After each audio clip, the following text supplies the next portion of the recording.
Behind me is the commercial heart of Nigeria's south-south region, Rivers State, popularly known as the oil and gas destination. A lesser-known fact is that it is one of the world's richest wetlands and also affectionately acknowledged as Nigeria's Garden City.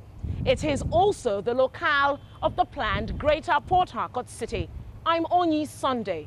Welcome to Rivers of Possibilities. Given the international attention Rivers State has attracted on account of its oil and gas reserves, coupled with its status as an industrial and commercial center, investment into its capital city, Port Harcourt, has been on the rise.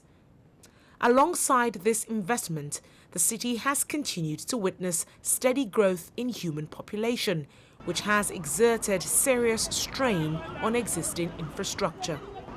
A drive around Port Harcourt also shows haphazard development of houses and business outfits, further contributing to congestion.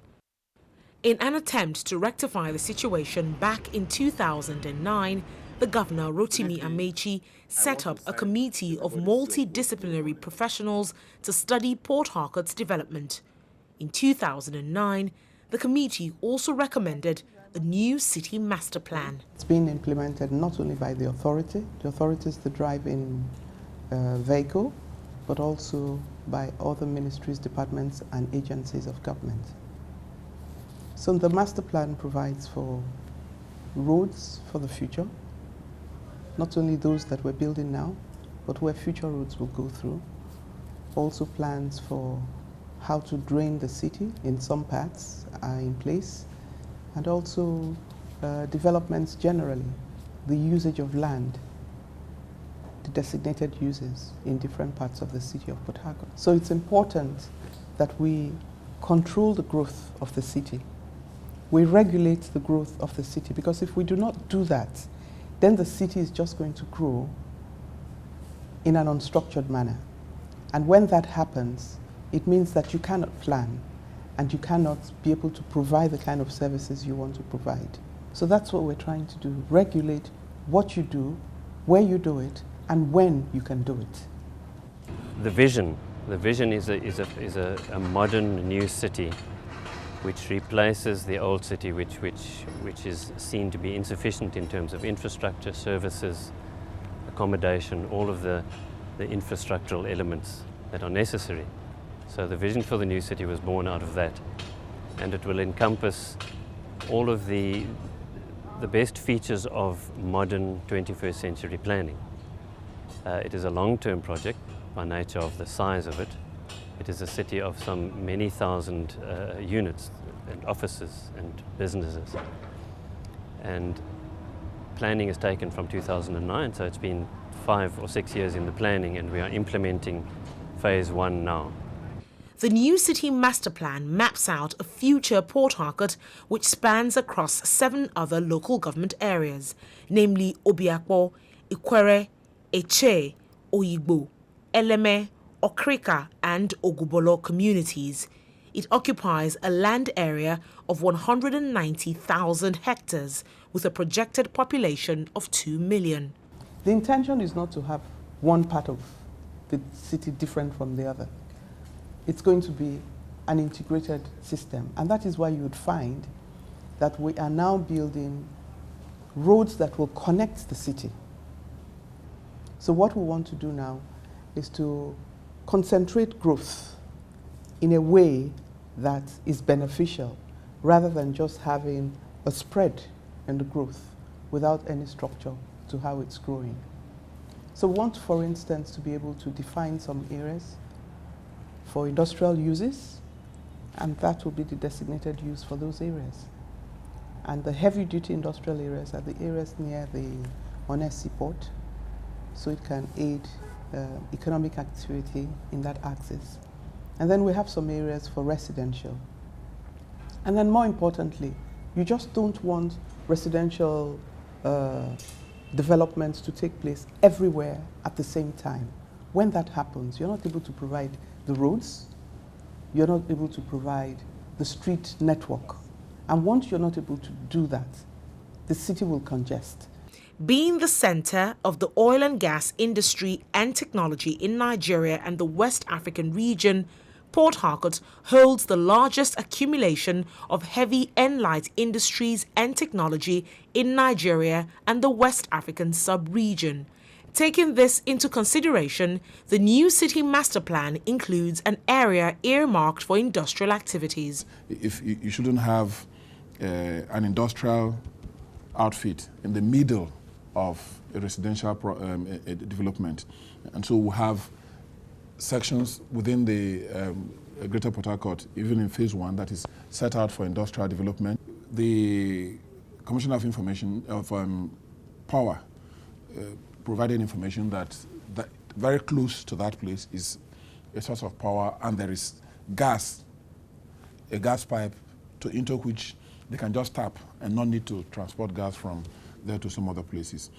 We're also looking at it's in the Eleme area, the new industrial layout is in the Eleme area. You see that you have Indorama there, you have the Eleme Petrochemical Company. It is an area with huge virgin forests, and it's an area also that you have already an existing dual carriage road that just needs to be fixed.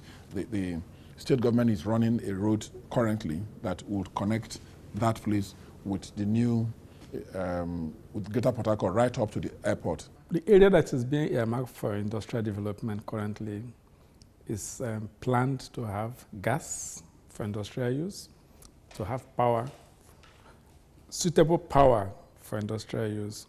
The idea is to ensure a clear demarcation of residential and commercial centres in order to avoid the congestion which overwhelmed the old city. The plan goes as far as allocating a portion of the new city as the education layout. We have our first 3 sets of schools within our educational layout. We have the Memorial Jesuit College that was established in memory of the children that died in the Sosoliso crash. We also have the handicap school, the school for the physically challenged. It's located within our education layout. And the federal government also has a girls' college within our education layout. Within that layout, you'd have some residences, you know, churches and all of that. It will be self-sustaining. We have some areas that would like to retain as open space areas where no developments are taking place at all. And it's been generally guided by the terrain. Some of these areas are low-lying, and the natural topography make it conducive to drain the city, because the city is rather flat, but then you have some low-lying areas. So it's important that we do not allow people fill up these areas, sand fill it, and develop it. Because once you do that, you're tampering with the environment, and what you're going to have is a lot of flooding taking place. I have traveled a bit in this country. We have lost every sense of city development. These days, it's just about the house. There is no provision for children, no playgrounds, no recreation, nothing, just those built houses. Even if you look at estates developed by private individuals, the same thing happens. People just get land and they build houses, no provision for recreation. Our children are growing fat in the rooms because they only eat and watch television or read their books, and they can't even, because of the level of insecurity in the country, you can't even let them beyond your door. But if cities and estates are developed in the paradigm the Greater Port Harcourt is planning to develop the city, there needs to be a place that people who wish to live and people who want to raise children and raise families. The city's biggest selling point, however, is the assurance of constant power supply to serve residential and commercial centres. In the entire architecture of the new city, power is key. They are not just intended to provide power, but to provide it in a manner that is modern and current, in line with current technology.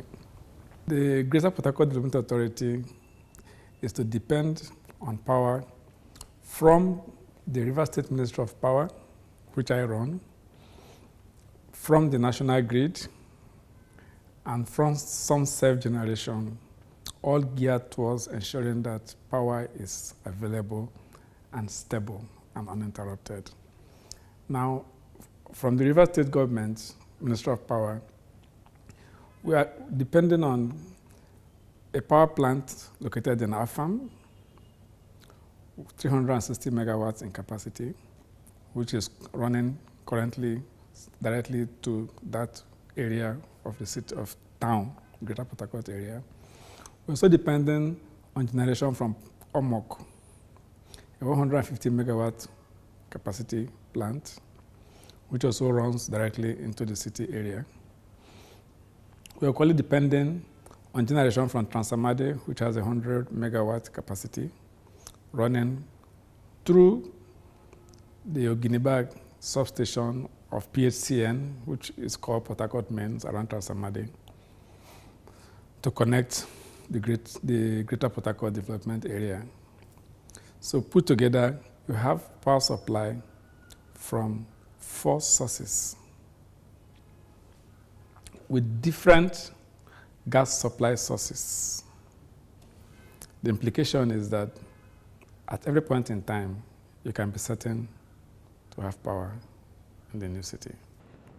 The master plan has identified strategic goals such as land use, water, waste, transportation, and energy security.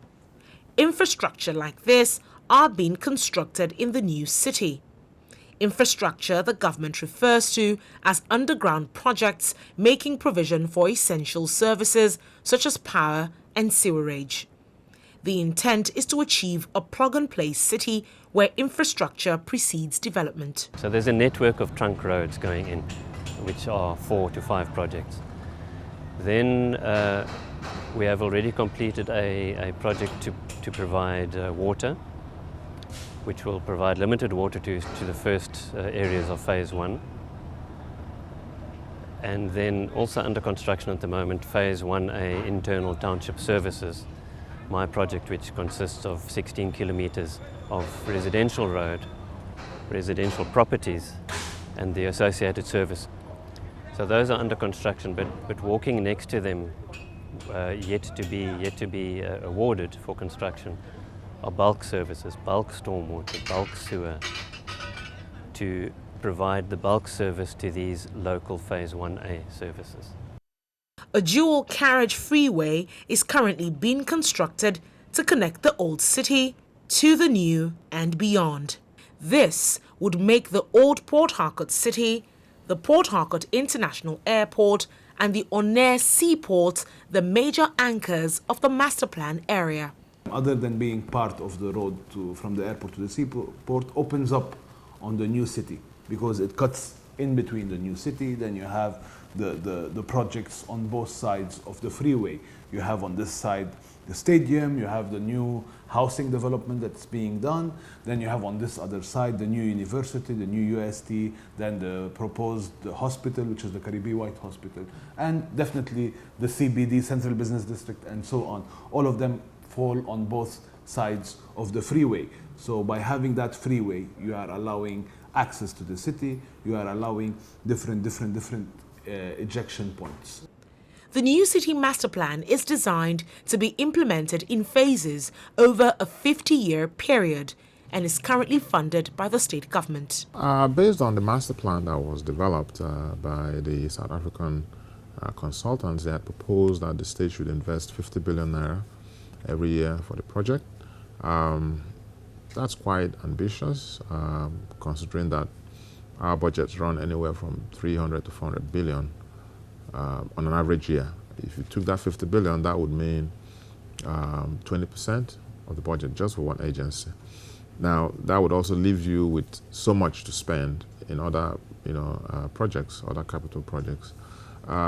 Therefore, the state had made a conscious effort that it would, fund it, at least at the beginning stages. You're not going to provide that 50 billion yourself alone as a public entity.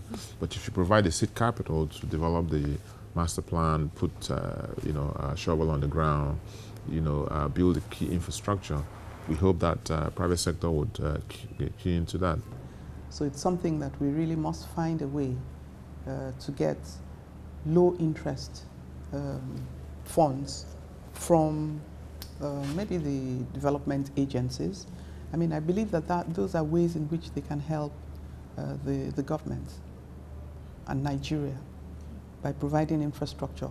I read recently that the World Bank is providing $8 billion for infrastructure, critical infrastructure, and I hope that that fund will trickle down to the states as well, because we are all part of the country.